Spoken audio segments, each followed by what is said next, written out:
நம்ம இன்றைக்கி நல்ல ஒரு செலவு ரசம் வைக்கலாம். செலவு ரசம் சொல்லி அரிசியை காட்டுன்னு பார்க்குறீங்களா? சாதம் வைக்க ரைஸ் எடுத்திருக்கேன். இதை 4-5 தடவை நல்லா கழுவிட்டு, அப்புறம் நல்ல சுத்தமாக அந்த அழுக்கு தண்ணியெல்லாம் போனதுக்கப்புறம் கொஞ்சம் ஒரு ஹாஃப் ஒயிட்டாக கொஞ்சம் தண்ணி இருக்கும் இல்லையா, அந்த தண்ணியில் தான் நம்ம ரசம் வைக்கிறோம், புளி ஊற வச்சு. ஓகேவா? இப்போ நம்ம அதை கழுவி நல்லா எடுத்துக்கலாம் அரிசியை.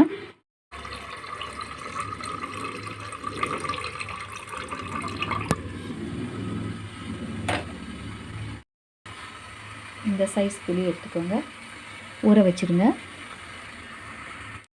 இப்போ நான் 1 ஸ்பூன் மிளகு, 1 ஸ்பூன் சீரகம், ஒரே ஒரு காஞ்ச மிளகாய், 1 ஸ்பூன் வரக்கொத்தமல்லி, கொஞ்சம் கருவேப்பிலை, 1 ஸ்பூன் வெந்தயம் எடுத்திருக்கேன். இதை நல்லா வறுத்து எடுத்துக்கலாம். எண்ணெய் ஊற்றாமல் நல்லா வறுத்து எடுத்துக்கலாம். கொஞ்சம் ஒரு 1/2 டீஸ்பூன் கடலைப்பருப்பு இதுவும் போட்டுக்கலாம். இதோடு சேர்ந்து வறுத்துடலாம். நல்ல வாசனை வரும், அப்போ ஆஃப் பண்ணிவிடுங்க. இதை நல்லா பவுடர் மாதிரி மிக்சியில் அரைச்சி எடுத்துக்கலாம், தண்ணி ஊற்றாமல். இது நல்லா ஆறிடுச்சு. இப்போ நம்ம மிக்சியில் பவுடர் பண்ணிடலாம். பவுடர் பண்ணி எடுத்து வச்சுருக்கோம்.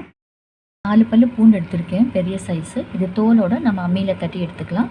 அம்மி இல்லைன்னா இடிக்கல் இல்லைன்னா மிக்சியில் போட்டு நீங்கள் நல்லா இதை தட்டி எடுத்துக்கோங்க. எல்லாம் ரெடி பண்ணியாச்சு. பூண்டு தட்டி வச்சுருக்கோம், அந்த பவுடர் பண்ணி வச்சுருக்கோம் மிளகாய், கருவேப்பிலை, மல்லி, சீரகம், மிளகு, அதெல்லாம் வெந்தயம் எல்லாம் போட்டு வறுத்து பவுடர் பண்ணது. ஒரு பெரிய நாட்டு தக்காளி கட் பண்ணி வச்சுருக்கேன்.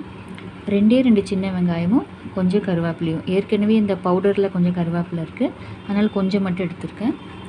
இதில் புளி தண்ணி கரைச்சி வச்சுருக்கோம், அந்த வேஸ்டெல்லாம் எடுத்தாச்சு. இதில் ஒரு 1/4 டீஸ்பூன் மட்டும் மஞ்சள்தூள் கலந்து விட்டுருங்க. இப்போ தாளிச்சிடலாம். அடுப்பில் பாத்திரம் வச்சுருக்கு, கொஞ்சம் எண்ணெய் ஊற்றிக்கலாம். எண்ணெய் காயட்டும். எண்ணெய் நல்லா காஞ்சிருச்சு. கொஞ்சம் கடுகு போட்டுக்கலாம். கூடவே கொஞ்சம் மட்டும் வெந்தயம். இந்த வெங்காயம் கருவேப்பிலை போடலாம்.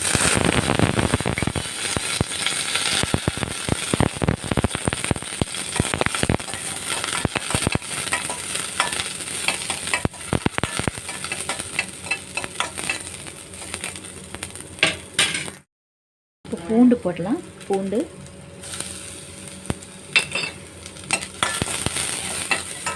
ஃப்ளேம் கம்மியாக வச்சுக்கோங்க.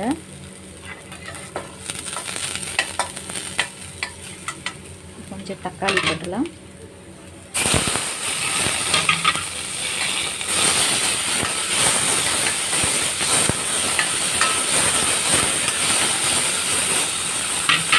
இந்த தக்காளி வதங்குற அளவுக்கு மட்டும் கொஞ்சம் உப்பு ஆட் பண்ணிக்கலாம், கொஞ்சம் மட்டும்.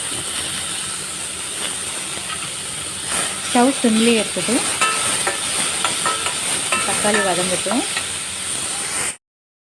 தக்காளி வதங்கிருச்சு. நம்ம புளி தண்ணி ஊற்றிக்கலாம்.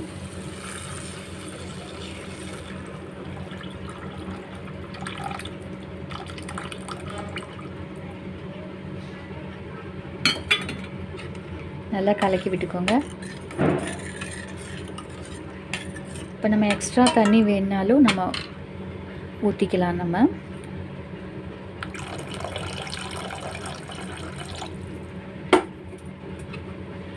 இப்போ உப்பு அளவு பார்த்துட்டு உப்பை ஆட் பண்ணிக்கோங்க. ஏற்கனவே தக்காளி வதங்குறதுக்காக கொஞ்சம் உப்பு போட்டிருக்கோம். நான் கல் உப்பு போட போகிறேன். நல்லா கலக்கி விட்டுக்கோங்க. ஒரு 1 நிமிஷம் இருக்கட்டும். அப்போ நம்ம அந்த பொடியை ஆட் பண்ணிக்கலாம்.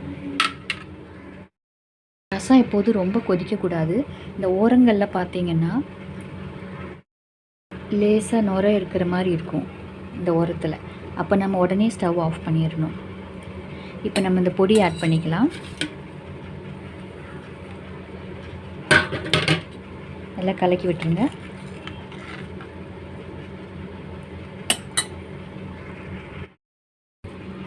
பாருங்கள், இந்த ஓரத்தில் அப்படியே நுரையாக வருது. இந்த நுரக்கட்டி வரும்னு சொல்லுவாங்க ரசம். இது வந்து கொதிக்கக்கூடாது. இப்போ ஸ்டவ் ஆஃப் பண்ணிடுங்க. இந்த ஓரமாக பாருங்கள், நுரக்கட்டி அப்படியே நிற்கிது.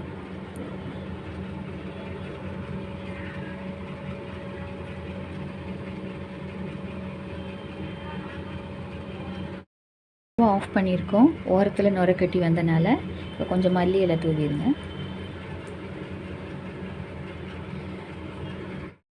கொஞ்சம் பெருங்காயம் போட்டுக்கலாம். பவுடர் நான் போடுறேன். கட்டி பெருங்காயம் இருந்தாலும் அதுவும் போட்டுக்கலாம். போட்டு கலக்கி விட வேண்டாம், மூடி வச்சுருங்க. இப்போ ஓப்பன் பண்ணி பார்க்கலாம். நல்ல வாசனையாக இருக்குது. நீங்கள் ட்ரை பண்ணி பாருங்கள்.